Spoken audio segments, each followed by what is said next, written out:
Control room number അടക്കം ഇപ്പോൾ ലഭ്യമായ പശ്ചാത്തലമുണ്ട്. 1 മണിക്കാണ് ആദ്യത്തെ ഉരുൾപൊട്ടൽ ഉണ്ടാകുന്നത്.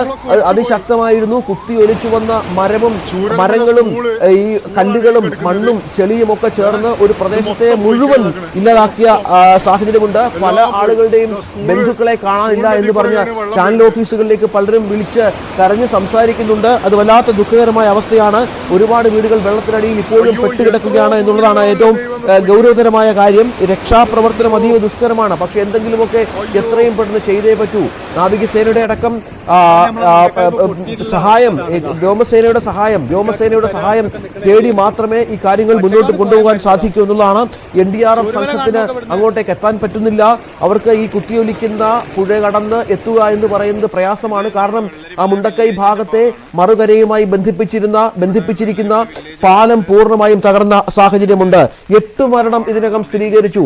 ഒരുപാട് മൃതദേഹങ്ങൾ ഓരോ നിമിഷവും കണ്ടെടുക്കുന്നുണ്ട് എന്നുള്ള വിവരമാണ് നമുക്കിപ്പോൾ ലഭ്യമാകുന്നത്. ഏതായാലും അതീവ ഗൗരവതരമായ സാഹചര്യം ഇപ്പോൾ നിലനിൽക്കുന്നു എന്നുള്ളതാണ്. ഒരു തരത്തിലും വിവരിക്കാനാവുന്നില്ല ഈ സാഹചര്യത്തിന്റെ ഗൗരവത്തെ. കേരളം കണ്ട ഏറ്റവും വലിയ ഒരു ദുരന്തമായി ഇത് മാറുന്ന അവസ്ഥയാണ് ഇപ്പോൾ ഉള്ളത്. പുത്തുമല ഉരുൾപൊട്ടലൊക്കെ ഇപ്പോഴും നമ്മുടെ മനസ്സിൽ ഇങ്ങനെ വല്ലാതെ വിങ്ങുന്ന നൊമ്പരമായി നിൽക്കുന്ന പശ്ചാത്തലമുണ്ട്. അതിനിടയിലാണ് അതിലും വലിയ ഒരു ഉരുൾപൊട്ടലിലേക്ക് കാര്യങ്ങൾ പോകുന്നത്. വ്യക്തമായ ഒരു ധാരണയില്ല എന്താണ് സംഭവിച്ചിരിക്കുന്നത് എന്ന കാര്യത്തിൽ. എന്താണ് സംഭവിച്ചിരിക്കുന്നത് എന്ന് ആർക്കും മനസ്സിലാവാത്ത ഒരു പശ്ചാത്തലം കൂടി ഇതിനോട് ചേർത്ത് വായിക്കണം. ഒരുപാട് പ്രശ്നങ്ങളിലാണ്, നിരവധി പ്രശ്നങ്ങളിലാണ് ഒരുപാട് ആളുകൾ അവിടെ ഉള്ളത് എന്നുള്ളതാണ്. ഒരു രക്ഷപ്പെടുത്താൻ പറ്റാത്ത തരത്തിൽ കാര്യങ്ങൾ വഷളാകുന്നു ഓരോ നിമിഷവും എന്നുള്ളതാണ്. വ്യോമസേന വരണം, ഹെലികോപ്റ്ററുകൾ അവിടെ എത്തണം, രക്ഷാപ്രവർത്തനത്തിന് നേതൃത്വം കൊടുത്തേ പറ്റൂ. തൃശൂർ മുതൽ വടക്കോട്ടുള്ള മുഴുവൻ ഫയർഫോഴ്സും ഇപ്പോൾ വയനാട്ടിലേക്ക് കുതിച്ചിട്ടുണ്ട് എന്നാണ്. തൃശൂർ മുതലുള്ള മുഴുവൻ ഫയർഫോഴ്സ് സംഘവും വയനാട്ടിലേക്ക് പോകുന്നുണ്ട്. ദുരന്ത മേഖലയിലുള്ളവർക്ക് അവർ നിരവധി തവണ വിളിച്ച് കാര്യങ്ങൾ സംസാരിക്കുന്ന സാഹചര്യം കൂടി നമ്മോട് ഉണ്ട് എന്നുള്ളതാണ്. ഏറ്റവും വടക്കൻ കേരളത്തിൽ അതീവ ജാഗ്രത പ്രഖ്യാപിച്ചിട്ടുണ്ട് എന്നുള്ളതും വളരെ പ്രധാനപ്പെട്ട ഒരു കാര്യമാണ്. 5 ജില്ലകളിൽ റെഡ് അലേർട്ട് ഉണ്ട്. ഇന്നലെയൊക്കെ വലിയ തോതിൽ ഇന്നലെയൊക്കെ അവിടെ ഉരുൾപൊട്ടൽ ഉണ്ടായത്. നേരത്തെ നൂറുദ്ദീൻ നമ്മളോട് സംസാരിച്ചത്. നൂറുദ്ദീന്റെ വാക്കുകളിലേക്ക്. ഇതാണിപ്പോൾ ഫസ്റ്റ് നേരം വെളുത്തപ്പോൾ പുറത്തിറങ്ങി എനിക്ക് എടുക്കാൻ പറ്റിയ ആദ്യത്തെ ഒരു വീഡിയോ. അത്രയും സ്ഥിതിഗതികൾ ഇതാണ്. വലിയ അപകടങ്ങളാണ്. ഞാനിവിടെ സ്പോട്ടിൽ ഉണ്ടായിരുന്നു.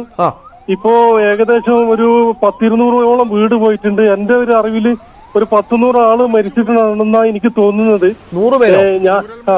ഞാൻ നിൽക്കുന്ന ഈ ഒരു ഏരിയയില് ഒരു 100-200 ആള് ഞങ്ങൾ കുടുങ്ങിക്കിടക്കുകയാണ്. റോഡില്ല, എല്ലാം കൊണ്ട് ബുദ്ധിമുട്ടിക്കുകയാണ്. എത്രയും പെട്ടെന്ന് ഞങ്ങൾ രക്ഷിക്കാനുള്ള മാർഗം നിങ്ങൾ എന്തൊക്കെ സോഴ്സ് ഉപയോഗിച്ചിട്ട് ഞങ്ങൾ ചെയ്തു തരണം. ഇവിടെ കുടുങ്ങിക്കിടക്കുകയാണ് ഞങ്ങള്. ഇപ്പോ വീട്ടിന്റെ ഉള്ളിൽ 2 കാല് പൊട്ടിയ കുട്ടികളുണ്ട്. അവരെ എടുത്തു കൊണ്ടുവരാൻ വേണ്ടി ഞങ്ങൾ അങ്ങോട്ട് പോവുകയാണ്. പക്ഷെ ഇങ്ങോട്ടേക്ക് ആർക്കും ഇതുവരെ വരാനും ഞങ്ങളെ കാണാനും പറ്റിയിട്ടില്ല. വലിയൊരു ദുരന്തമൊത്താണ് ഞങ്ങളുള്ളത്. ഞങ്ങൾ എത്രയും പെട്ടെന്ന് രക്ഷിക്കണം. ഞാനിവിടെ സ്പോട്ടിലാണ് ഉള്ളത്. എത്ര പേരുള്ള ഒരു സ്ഥലമാണത്? എത്ര പേര് താമസിച്ചിരുന്ന പ്രദേശമാണത്?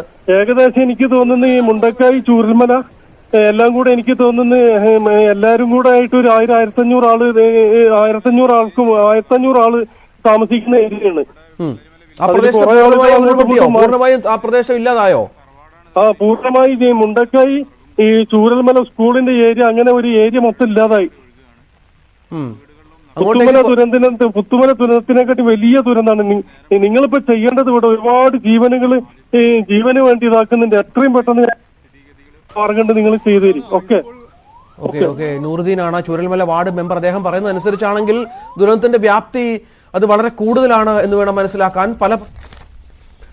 ദുരന്തത്തിന്റെ വ്യാപ്തി വലിയ തോതിലാണ്. വലിയ ദുരന്തമുണ്ടായിരിക്കുന്നു എന്നാണ്. വടക്കൻ കേരളത്തിൽ ഇതനുസരിച്ച് അതീവ ജാഗ്രത പ്രഖ്യാപിച്ചിട്ടുണ്ട്. ഇനിയും ദുരന്തങ്ങൾ ആവർത്തിക്കാമെന്നുള്ള മുന്നറിയിപ്പ് പല മേഖലകളിലുമുണ്ട്. മലപ്പുറം, കോഴിക്കോട്, വയനാട്, കണ്ണൂർ, കാസർഗോഡ് ജില്ലകളിൽ റെഡ് അലേർട്ടാണ്.